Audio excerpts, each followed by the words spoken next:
Hey boys and girls, Miss Tabitha. Miss Sarah. And we're here today for a very special story this week. So welcome to week 2. We're going to read one of my favorites called The Rainbow Fish, okay? And we're going to do different activities each day. But for today's activities, I need you to go to your week 2 bag and you're going to pull out your rainbow fish coloring sheet and then you're going to get your crayons. Because today's activity, I want you to work on your fine motor skills by coloring and just listening to the story. So you can color while you listen, relax, and enjoy. So pause the video, get your materials, and meet us back here when you are ready. Okay? All right. So we're going to do it on the big board today just to make a bigger screen for you guys so we can just read the story to you hands-free because there's many different ways that you can read a story. You can do it through video, you could do it on a big screen, you could do it from a book, and story retell like when we did our bracelets with Brown Bear. But I want to show you the actual book because it's a book and the title of it is The Rainbow Fish and the author is Marcus Pfister. The author is the person who writes the words. An illustrator is the person who draws all the beautiful pictures and paintings for you guys to enjoy to go with those words, okay? But I wanted us to look at the book first so that we can look at the different attributes of a book because it's really important for us to know those skills as well. So I want you to repeat after me. So it'll be my turn and your turn, and Miss Sarah will be with you guys to help you, okay? So my turn, your turn. In the front of the book is the front cover. Front cover. Okay, good job. If in the front of the book it's the front cover, then in the back of the book it must be the back cover. The back cover. So my turn, your turn. Ready? Back cover. Back cover. That's right. When you turn the book just like this, it's super skinny. They have this part of the book right here. This part of the book is called the spine. It has a really important job to do. It hugs all of those pages super tight to keep them from falling out. It's what helps make this a book, okay? So, when you open the book, you have all of your pages and you practice turning your pages from left to right because we read and write from left to right, from top to bottom. So everything that you read and write goes from the left to the right and from the top to the bottom, okay? So I just wanted to show you this. These are your words in your book. These are the words that you read, and then your illustrations to enjoy with your story, okay?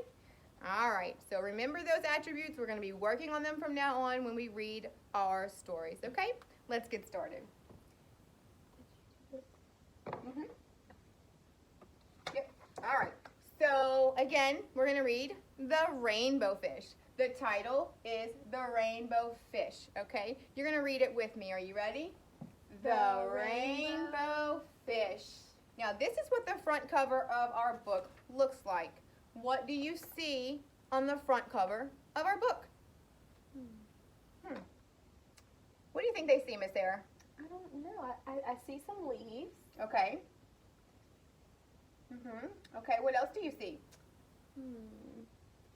Some shimmers. Oh, I see some shimmers too. What is this? That is a fish. Oh, a fish. I wonder what fish. Do you think that's rainbow fish? I mean, he has lots of colors. He's very beautiful. Maybe our story is about this fish. You ready to find out? All right, here we go. A long way out in the deep blue sea, there lived a fish. But not just any fish, but the most beautiful fish in the entire ocean. His scales were every shade of blue and green and purple with sparkling silver scales among his body. He is very beautiful, don't you think? If you think he's beautiful, give me a thumbs up. He's very pretty. The other fish were amazed at this beauty, and they called him Rainbow Fish. Come on, Rainbow Fish. Come and play with us. But the rainbow fish would just glide past, proud and silent, letting his shells just shimmer, his scales shimmer. One day, a little blue fish followed after him. Rainbow fish, wait for me. Please give me one of your shiny scales. They are so wonderful and you have so many. You want me to give you one of my special scales? Who do you think you are? Get away from me. That wasn't very nice, was it? Shocked, the little blue fish swam away. He was so upset he told his friends what had happened. How would that make you feel if somebody was very mean to you like that? And all you did was ask for a scale? From then on, no one would have anything to do with the rainbow fish. They turned away when he swam by. What good were the dazzling, shimmering scales with no one to admire them? Now he was the loneliest fish in the entire ocean. Why do you think he was so lonely? He wasn't a very good friend, so he has nobody to talk to now. One day he poured out his troubles to the starfish. I really am beautiful. Why doesn't anybody like me? I can't answer that for you, but if you go beyond the coral reef to a deep cave, you will find the wise octopus. Maybe she can help you. Okay. The rainbow fish found the cave. It was very dark inside, and he couldn't see a thing. And then suddenly, two eyes glared at him. And then he emerged from the darkness. Emerged. That's a big word, Miss Sarah. That is a big word. That's another word for he came out. He just came out of the dark cave. He emerged. Can you say that? Emerged. Yeah, good job. I have been waiting for you. The waves have told me your story. This is my advice. Give a glittering scale to each of the other fish. You will no longer be the most beautiful fish in the sea, but you will discover how to be happy. I can't, the rainbow fish started to say, but the octopus had already disappeared into a dark cloud of ink. Give away my scale? My beautiful, shining scales? Never. How could I ever be happy without them? Suddenly, he felt the light touch of a fin. The little blue fish came back. Rainbow fish, please don't be angry. I just wanted one little scale. The rainbow fish wavered. Only one very small, tiny scale? Well, maybe I wouldn't miss just one. Do you think he should share one of his scales with little blue fish? I agree. I think so too. That's being a good friend. Carefully, the rainbow fish pulled out the smallest scale and he gave it to the little blue fish. Thank you. Thank you very much. The little blue fish bubbled playfully as he tucked the shiny scale in among his blue ones. A rather peculiar feeling came over the rainbow fish. How do you think it made him feel to give a scale to the blue fish? He saw that it made the blue fish very happy. Yeah, maybe he felt happy too.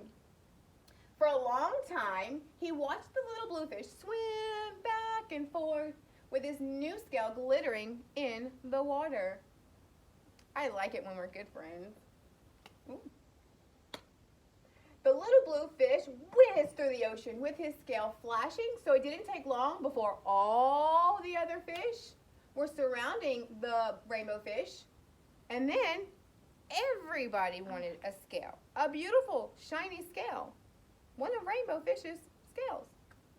The rainbow fish shared his scales left and right, and the more he gave away, the more delighted he felt.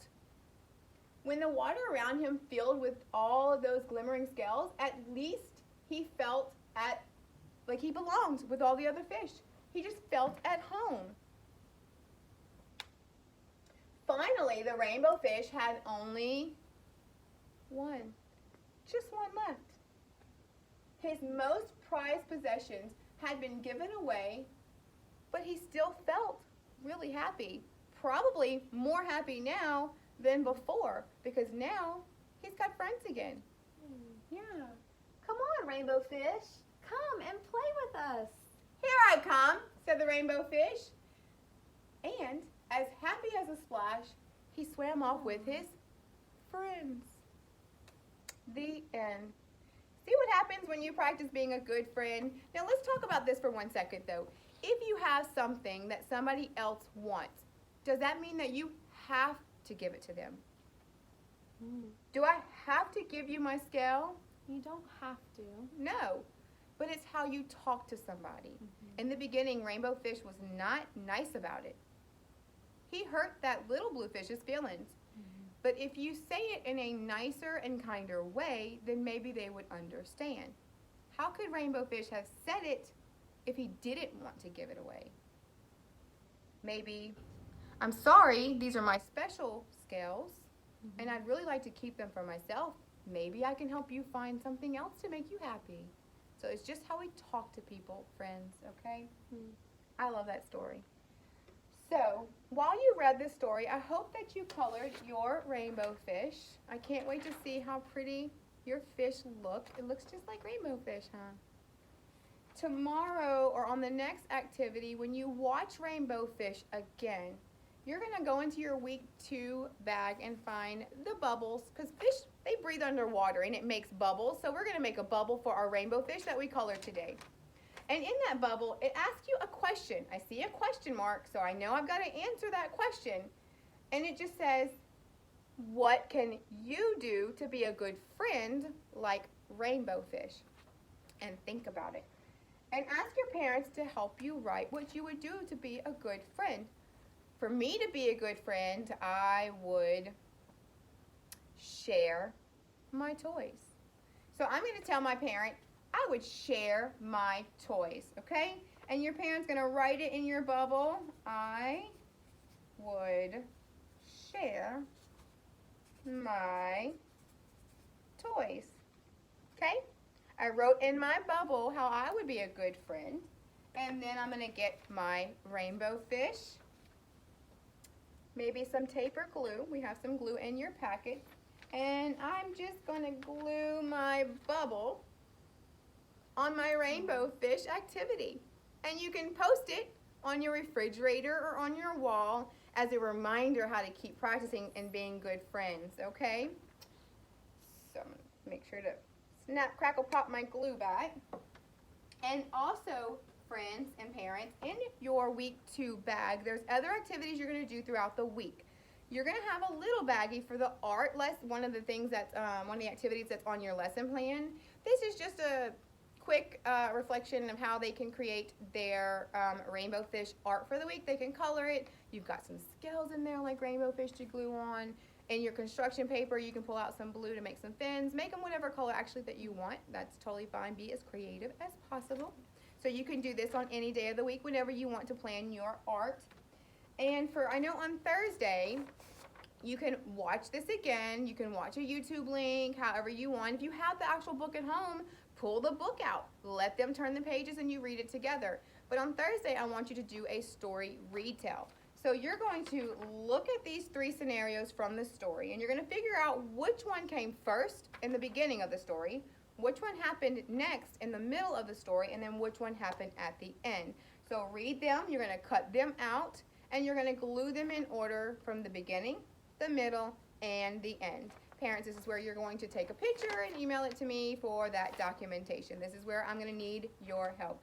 But have fun with this. Let them explain to you their thought process, and just remember what happened throughout the story, okay?